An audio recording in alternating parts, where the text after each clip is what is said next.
네, 시청자 여러분, 구독자 여러분, 100원, 200원 후원해 주시는 후원자 여러분께 감사의 말씀드리면서 오늘도 시간을 내어 가지고 집에 가는 길에 이제 방송을 켰습니다. 방송을 켰는데요. 저는 많은 거 바라지 않고 차라리 요즘 같은 이 좀 불면증이 유발되는 시대에는 제 목소리가 수면 영상이 될 수 있으면 차라리 좋지 않을까. 그러면은 이제 중간에 이제 들으시다가 잠들어도 저는 개의치 않습니다. 끝까지 다 시청을 안 하셔도 그건 개인의 이제 판단이기 때문에. 그리고 이제 오늘 들려드릴 얘기는 지금 우리가 이제 당면하고 있는 과제 중에서 작년인가요? 재작년인가요? 폭우가 심했을 때 최상병이라고 최아무개 상병이 해병대 포병대대 소속으로 있으면서 수해 구조를 나갔다가 이제 사망한 사건이 있었고 거기에 조금 논란이 있었는데요. 그래서 이제 결국에 오늘 주제는 군 의문사가 왜 일어나고 군 의문사는 왜 해소가 되지 않는지에 대해서 설명을 드리겠습니다. 이렇게 보셔야 됩니다. 일단 최아무개 해병의 경우에 이제 뭐가 있었느냐 하면 그때 당시에 7곡인가요? 그짝에 이제 수해가 발생했을 때 인명구조차 나간 사실이 있는데 여기서 어떤 문제가 발생했느냐. 누군가가 지시를 했을 겁니다. 뭐냐면 최해병이 안전장치 중에 하나인 구명조끼를 입지 않은 상태였어요. 물론 최해병만 구명조끼를 안 입은 건 아니고 그날 출동했던 병사들이 전부 구명조끼를 입지 않았어요. 그러면은 구명조끼를 왜 안 입었느냐에 있어 가지고는 우리가 추론해 볼 수 있는 것이 그런 빨간색 유니폼 티셔츠, 군 해병대의 전통인 빨간색 유니폼 티셔츠 등 뒤에 해병대라는 글자가 새겨져 있는데 구명조끼를 착용하면은 해병대라는 글자가 사라지니까 이걸 노출시키는 의도가 있었던 것 아니냐라고 얘기가 되어지고 있는 가운데 두 가지입니다. 첫 번째는 그러면 누가 구명조끼를 입지 않고 구조작업에 뛰어들으라고 했는지, 그리고 부하 병사가 사망을 했다면 사단장인 이사단장 임성근 사단장이 책임을 지는 모습을 보여야 되는데 여기서 대통령이 사병 하나 죽었다고 사단장이 책임을 지면 누가 사단장을 하겠느냐라는 식의 흥분을 했다는 얘기가 있는데 정확하게 흥분이 되었는지 안 되었는지 제가 알지는 못하겠습니다만은 결국 여기서 볼 수 있는 것은 그런 사고가 발생하면 누군가가 지휘관이 책임을 져야 돼요. 책임을 져야 되는 상황에서 내가 왜 개 하나 죽은 걸로 책임을 져야 되나, 이런 의식이 있기 때문에 군 의문사가 일어나도 해소가 안 되는 겁니다. 제가 이제 조금 심도 있게 이제 설명을 드리면, 군대를 가보신 분은 아시겠습니다만은 어떻게 되어지느냐면 보통 대령 계급 연대장 정도 되면은 이제 2, 3년 정도 고생을 하면 3년, 4년 고생을 하면 내가 드디어 별계급장을 달 수가 있다. 속칭 장관급 장교가 될 수 있다. 요 생각에 부풀어 있는데요. 이 군대를 가보신 분은 아시겠지만 이렇게 부대장이 인사를 한다든지 하면 아, 저 사람이 연대장이구나 하는 걸 알 수가 있겠죠. 하지만 연대 인원이 약 3,000명 되는데 그 병사들을 일일이 알지 못하는 연대장 입장에서는 사고가 발생하면 책임을 져야 되고, 그러면 내 군 커리어가 끝나는데 나는 일면식도 없는 단지 내 부하라는 이유 하나만으로 죽었다고 나보고 책임을 지라고 하면 어떻게 되는 거냐. 나는 억울하다. 이렇게 되는 거예요.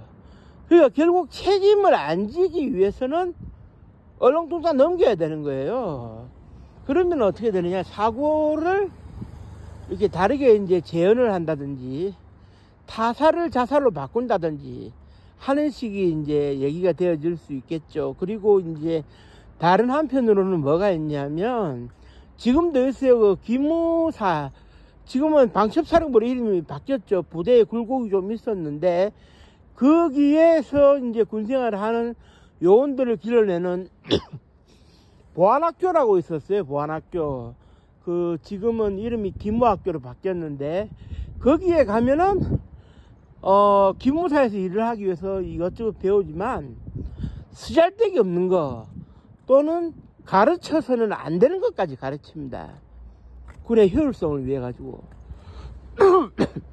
미국이나 이제 그 서구 선진국들 군대에 가면 방첩사령부의 역할을 하는 부대들은 다 있는데 거기서는 절대 가르치지 않는 것들을 가르쳐요. 그래, 이제 뭐 예를 들면 남의 약점을 잡기 위해서 뭐 축첩 활동을 안 했느냐부터 해가지고 이 나무의 뒤를 캐는 방법, 이런 것들을 가르치거든요. 그리고 또 한 가지가 이제 그 우리 군의 이제 문제점이라고 지적이 될 수 있는 건데, 제가 군대에 있을 때도 경험을 했습니다만은 어떻게 되느냐. 각 부대, 사단이나 여단급 부대에 이렇게 가보면 중령계급의 기무부대장이라고 있어가지고 부대의 지휘 역량과 지휘관 컨트롤을 좀 보조를 해주는데, 여기 예하에 이제 중사나 상사계급의 기무반장이라고 있어요. 과거에는 보안반장이라고 그랬는데 이 사람이 사건 처리에, 이제 이런 사람들이 사건 처리에 노하우가 있으니까 어떻게 되느냐. 원칙적으로 의문사라기보다는 일단 원칙적으로 사망사고가 발생하면 그 현장을 통제를 하고 그 현장을 유가족들이 이제 올 때까지는 손을 대면 안 되는 겁니다. 원칙적으로는. 그러나 연대장들이 독촉을 하는 거죠. 누구 죽는 걸 보고 싶으냐, 빨리 처리해달라. 그래서 기무반장들이 현장을 먼저 장악을 하는 겁니다. 기술적으로. 그래가지고 현장을 이렇게 바꾸면 어떻고 저렇게 바꾸면 어떻고 하다가 보면은 타살사고의 현장을 자살사고의 현장으로 바꿀 수 있다 얘기죠. 예를 하나 들어서 설명을 드릴게요. 그 2000년대 그 중반인가요? 그 저기 수도방위사령부 예하 그 교육단, 장교교육단이 그 저기 은평구 구파발 근처에 이제 부대가 있는데, 거기서 이제 사격 훈련을 하던 도중에 실탄 한 발로 그 스스로 쏴가지고 자살을 했다고 발표된 함광열 이병이라고 있어요. 함광열 이병의 경우에 이제 그것이 알고 싶다 해서도 조명이 됐습니다만은 결국 거기서 뭐가 했었느냐. 장교 한 사람과 장교 두 사람의 시간차를 두고 그 함광열 이병이 그 소위 푸세식 화장실에 넘어져서 이렇게 죽어 있는 모습을 봤는데, 최초에 이제 그 장교 한 사람이 봤을 때 함광열 이병의 그 넘어진 자세와 조금 이제 시간차를 두고 이제 목격을 하게 된 장교 두 사람의 그런 그 함광열 이병의 넘어진 자세가 다르다 이거죠. 그러면 최초의 자세하고 그 다음에 시간차를 두고 목격이 된 자세가 다르다는 것은 무엇을 의미하느냐. 이유에 어쨌든지 간에 함광열 이병의 시신을 누가 만졌다, 시신을 손댔다, 이 얘기입니다. 유가족들이 달려와서 보기도 전에 현장을 선언되는, 이게 이제 전형적인 이제 의문사로 가는 길이에요. 그러니까 이제 현장이 훼손되고 이제 그 자살로 처리되면 개인의 문제로 덮어지니까 아무도 처벌을 안 받는 거 아니겠습니까? 제가 저기 다른 예를 들어 볼게요. 이게 만일에 진실이 드러나면 그러면 어떻게 되느냐? 제가 하나 사례를 들어서 설명을 드리겠습니다. 제가 1996년 5월 군번인데요. 1996년 5월 군번인데 그 1996년도 6월 달에 제가 국군수소통합병원이 서울 그 강서구에 있을 때 제가 거기에 입원해 있었어요. 저 군생활이 좀 힘들어가지고. 그때 제가 직접 목도한 사건인데, 이제 그때 당시에 이제 대구통합병원이라고 이제 대구에 있는데, 거기에 이제 일병한 사람, 그러니까 계급은 일병인데, 그 고인에 대한 명예훼손의 문제가 있기 때문에 이름은 밝히지 못하겠습니다만은, 그분이 입원해 있었어요. 몸이 아파가지고 정형외과였던 걸로 기억이 되는데, 진료 과목이 입원해 있었는데 옥상에서 투신을 한 거예요. 투신을 했는데 다른 부대 같으면은 이게 또 조작이 될 가능성도 있겠지만, 국군통합병원의 경우에는 전쟁만 안 나면 1년 360일 면회가 되거든요. 면회객들이 봤을 거 아닙니까? 이거를 뭐 어떻게 숨깁니까? 그래서 이제 그 시신을 처리를 하는 과정 속에서 저기 그 옥상에 올라가가지고 흔적을 확인했더니 유서가 나왔는데, 유서에서 뭐라고 나왔느냐? 제가 기억나는 대로 말씀드리면, 내가 자대에서 군대 생활할 때 많이 두드려 맞았다. 그런데 몸이 아파가지고 병 치료하러 왔는데 내가 두드려 맞으니까 억울해서 못 살겠다. 그래서 이제 뛰어내린다. 뭐 이런 내용이었어요. 그래 이제 당장 면허객들도 지켜보고 하는 상황에서 숨길 수가 없잖아요.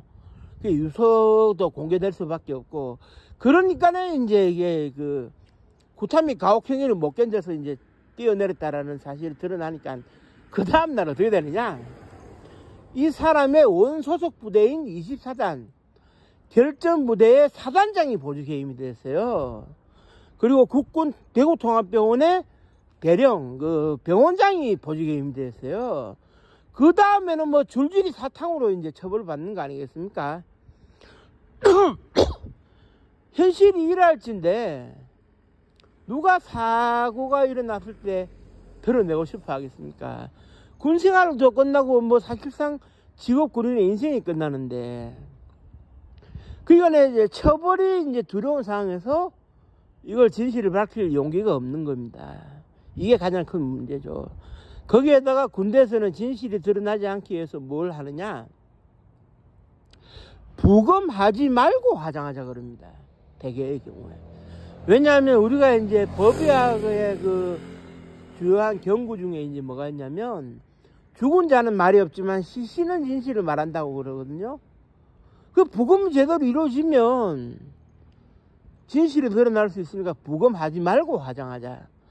그래 이제 민간 의사가 이제 부검을 하기 위해서 시신을 가족들에게 인도해 줄 경우에 이런 문제가 생길 수도 있겠다. 그래서 이제 때로는 민간에 이제 데리고 가서 이제 부검을 할 가능성이 있어 보이면 시신을 내주지도 않는 악랄한 짓을 벌이거나 시신을 훼손한 다음에 기어이 내줍니다. 부검 못하도록 하려고. 결국 이 모든 것은 지휘관이 책임을 안 지기 위해서 이런 일이 벌어지는 건데요.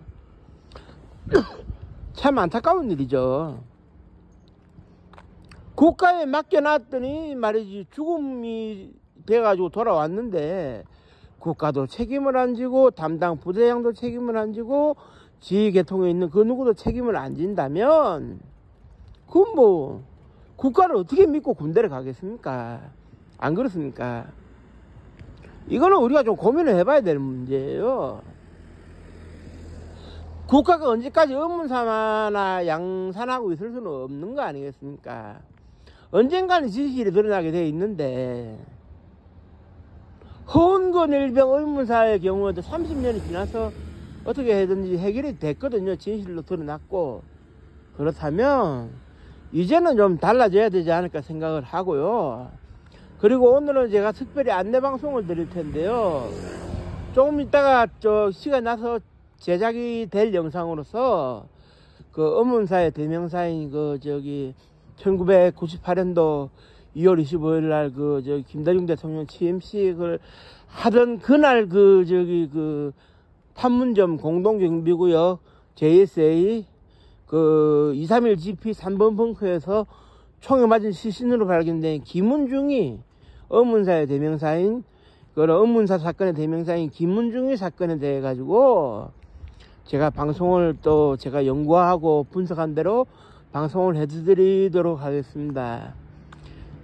결국 국가를 신뢰할 수 없다면 병력의 징집을 거부하는 운동이 일어날 수밖에 없는 것이고, 군대 가면 이거 어떻게 될지 모르는데 누가 이제 겁이 나서 겁이 나서 자연스럽게 군대를 가겠습니까? 그러니까 누구나 웃으면서 입대하고 웃으면서 제대할 수 있는 이런 환경을 만들어줘야 되는데, 이게 비단 군사정부뿐만 아니라 민간인 출신 대통령이 임명이 돼도 이런 일들이 해소가 안 되니까 국민의 불신만 가중되고 있어요. 거기에다가 이번에 계엄 사태에 사병들을 동원했다는 이 문제로 인해 가지고 또 직격탄을 받고 있는데, 이래서는 안 되죠. 사병들은 나라를 지키는 군인이지만 누구의 아들이고 누구의 아버지일 수 있는데 소모품이 아니에요. 언제까지 소모품 취급을 할 수는 없는 겁니다. 그러니까 국가가 좀 더 뼈를 깎는 이제 자기 반성과 더불어서 지난날의 의문사들을 다 해소해 나가면서 다시는 이런 체계가 반복되지 않도록 시스템을 구축해야 되겠죠. 물론 그런 정부가 생길 수 있을런지 사실 의문이기는 합니다. 제가 군생활을 했고 제대한 지 27년이 지난 입장에서 쭉 지켜보고 있노라면, 그러나 이게 언젠가 개선이 되지 않는다면 우리가 북한군보다 나을 게 없다는 소리밖에 안 듣거든요. 제발 정부에서 국방부에서 뼈를 깎는 고통, 자기 살을 도려내는 아픔이 있더라도 이제는 모든 걸 새롭게 시작할 수 있어야 된다고 저는 그렇게 이제 생각을 하면서 오늘 좀 긴 시간의 방송을 마치도록 하겠습니다. 끝까지 시청해주신 시청자 여러분 모두에게 감사의 말씀드립니다. 고맙습니다.